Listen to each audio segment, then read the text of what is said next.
Hey guys, if you find yourself in a situation where the manual release for your stuck parking brake isn't working, check out the first part of my video. And when you're ready to replace the parking brake itself, go ahead and look at the rest of the video.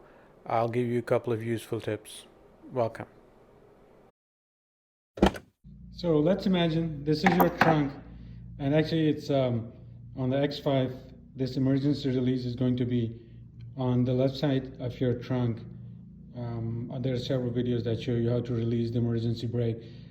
Just for the sake of illustration, let's assume you parked your car, you engage your parking brake, and when you came back, you see that amber, parking brake failure alarm, and your parking brake is engaged. You cannot disengage it. Your car is not moving. You're stuck. Now that's a scary situation, right? This is what exactly happened to me. Now, one way getting out of it is that you simply pull this emergency brake release from your trunk, right? In theory, this is simple. You just pull it, okay, and then this should disengage the parking brake. If it happens for you, good. That was easy, right? But this is not what happened to me. I tried to pull it, okay, with hand initially. The cable would move, and you would feel like that it's moving quite a bit of distance, but the parking brake would not disengage. I started putting more force, okay? Did all I could. No, there was no impact. Then what I did was, okay, I said, maybe I need to pull some more force. So I used this 90-degree nose plier, okay? And then what I did was I started pulling more force on it. Still, I put all my force in, it wouldn't budge. Nothing happening. My car is stuck. I cannot move my car. Okay, then what I did was I said maybe I need to put some leverage, put some lever action or something. So right now I'm in the trunk, okay? So I used this rubber mallet, okay? And then what I did was I put something like that, and then I used that as a leverage to put more force, more until it snapped. It didn't break, but the parking brake got disengaged. So remember, if you're in this situation, you're trying to release your parking brake, you know it's moving a little bit, but the brake is not releasing, you have to put more force, a lot of it. So try to find something that will give you some leverage, okay, and then disengage the brake.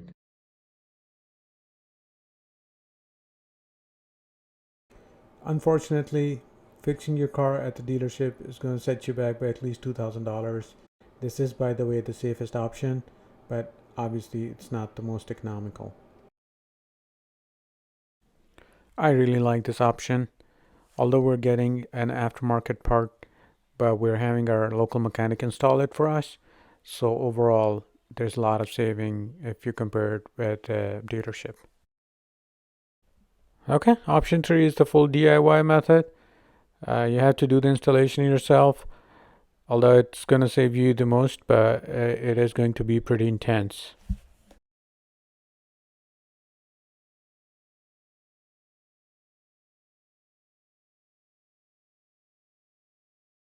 Okay, so now it's the time to remove the brake rotor. Um, I'm not going to remove the caliper itself because remember we're not replacing the brake discs, but we do need to take the whole assembly out. So what I'm going to do, these 14mm screws, I'm going to remove the top and the bottom and then take the whole assembly out without having to open the disc and the caliper itself. So that's going to be easier. So let's do that. So here's the 14mm socket that you need to open the two fasteners on the caliper bracket, but I actually connected it through a U-joint to my Harbor Freight's power ratchet. I found it very useful. It helped me a lot, especially with the U-joint. It helped me to wiggle because on the lower fastener you don't have enough space, so you really need something that's flexible. And if you have power ratchet, that's great. It makes the job so much easier. But even if you don't have a power ratchet, don't worry, you can use any 3x8 inches ratchet. If it's flexible, it's better.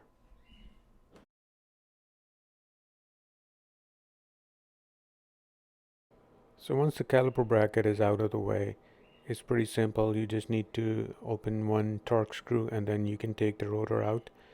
Once the rotor is out of the way, I would encourage that you pause and take a couple of pictures of your existing setup, like how the brake pads are mounted, and there you would notice that there are two springs, one on each side, and they're actually different. Plus the brake pads themselves, they're different in the top and the bottom. So just make sure that you mark them like right, left, or top, bottom, just so that even if you ended up opening the pads, it wouldn't be any difficulty putting them back on. I actually replaced my brake pads because I thought, well, I might just use the new ones, but now that I look back, I don't think that was needed. Just a good clean would have been sufficient. So just don't create more work for yourself. Do make sure that you understand the adjuster. It moves clockwise and counterclockwise to adjust the brake shoes, and you want to make sure that the rotor is snug when you're putting it back on.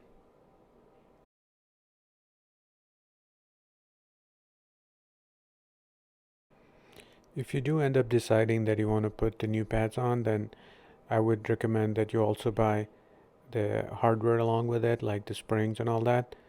My biggest struggle was then when I was trying to put back the springs on, it just wouldn't go in there. They were too tight. The space was tight. I spent literally, I cannot tell you, like 1 or 2 hours just trying to put the springs back on with the with the sometimes with the Phillips or a regular screwdriver. So that's not worth it. I think later on I found that there is a spring brake tool which actually does an excellent job. It has two specific ends, one that you use to open this spring, and then one to put it back on, and it only costs like $6 or $7. So totally worth it. Go ahead and grab this spring tool anyway, and this is going to help you put the springs back on and avoid any frustrations.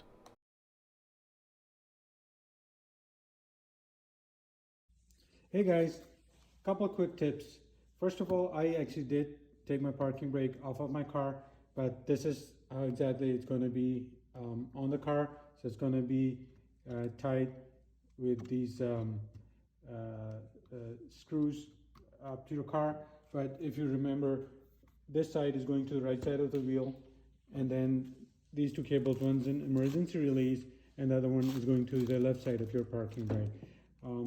So two things. One, once you unscrew this from the car, do not remove the cables all the way before you actually, what you do is loosen it from your wheels and then tie like a line or a rope, something, just so that it becomes like a fish line, and just tie it lightly so that you know what was the route of this cable, okay? And then when you're putting it back on, it does not become like a nightmare. So that's what you do. So remember, this is on the wheel well. You already took it down, but you haven't removed the cable all the way down. So first thing you do is you remove this boot from that slot where it kind of sits in. Okay, it's fixed. It's going to take some time to remove it off. Okay, it's going to take some effort. So once you remove it, and you've already freed this boot from your wheel going into the brake drum, the next thing is you tie it up, and then you remove this cable. Okay, and this thread should be pretty long so that even though you've taken it out, it's still, this side is still in the wheel well. Okay, now what you do is you untie it here. Okay, and then you remove it. Same thing on the other side, and same thing with the emergency release. Okay, once you release it from there, okay, pull it a little bit up and then tie something like an old wire or something just around here, so that when you're putting it back up, it does not become more difficult than it has to be. So just like this. So this will get down, and then but this wire will stay there. Just tie it inside the trunk with something, okay, and then loosen it from here. So now we're actually ready to remove the old part. So just imagine we just replaced the old part, and then we put the new one right here, and then this cable is already here sitting on this side, okay? And then what I do is I just tie it up with the new cable, and then I pull it from inside the wheel well. So that's gonna help me guide what is the route of this cable. And then, one very important thing, this boot, it becomes, sometimes if you're just using the old cable, I mean, it might become a little bit rutted, or it's difficult to put it back on. So it's a good idea to use some grease. So those are a couple of quick tips. I hope they're going to save you some time. Thank you. So what we're seeing here is the interior view of the parking cable when it enters into the wheel, like behind the wheel. There's this retainer clip, and this Bowden cable is only retained in two spots. This is the one that's attached to the wheel, and you would use an Allen key to open it up. It does look pretty simple, but it does tend to become pretty challenging because there's not enough space in the back. So just make sure that if you have a smaller Allen key, that would kind of help you with this opening up this clip.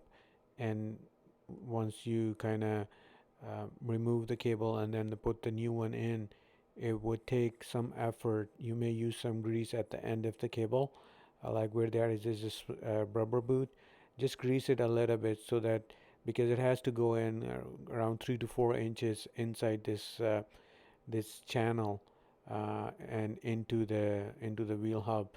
So you might have to use some force to push the cable inside of that channel, and once it sits and snug, only then put this clip back on. And then it's going to take a little bit of an effort trying to open and put this clip back on.